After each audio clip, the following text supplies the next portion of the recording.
தரும். பிறப்பருக்கும் பிஞகன் என்று முன்ன சொன்னார். இங்க மாய பிறப்பருக்கும் மன்னன் அடி போற்றி. அது சொல்ல சீரார் பெருந்துரை நம் தேவன் அடி போற்றி. சீர் பெருமை, பெருமை பொருந்திய திருப்பெருந்துரை என்ற திருத்தலத்தில் குருநாதனாக வீற்றிருந்த என்னுடைய பெருமானுடைய திருவடி போற்றி. சீரார் பெருந்துரை நம் தேவன், நம்மளெல்லாம் கூட்டு சேர்த்திட்டார். நம் தேவன், நம் தலைவன். சீரார் பெருந்துரை, திருவார் பெருந்துரை வரையில் ஏறி என்று பின்ன ஒரு பகுதியில் சொல்வார். சீர் பெருமையுடைய திருப்பெருந்துரை. எனவே சீரார் பெருந்துரை நம் தேவன், தேவன் என்ற சொல்லு நம்ம பெருமானுக்குரிய பேருங்க.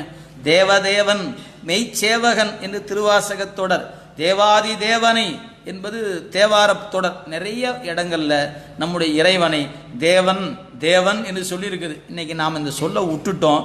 வேற்று மதத்தினர் ரொம்ப இறுக்கமாக பிடிச்சிட்டாங்க. இப்போல்லாம் தேவன் சொன்னோம்னா ஐயோ யாரையோ சொல்றாராட்டிருக்குதே அப்படின்னு ஆகிப்போச்சு. நம்ம சாமிக்கு தேவன் என்று பெயர்.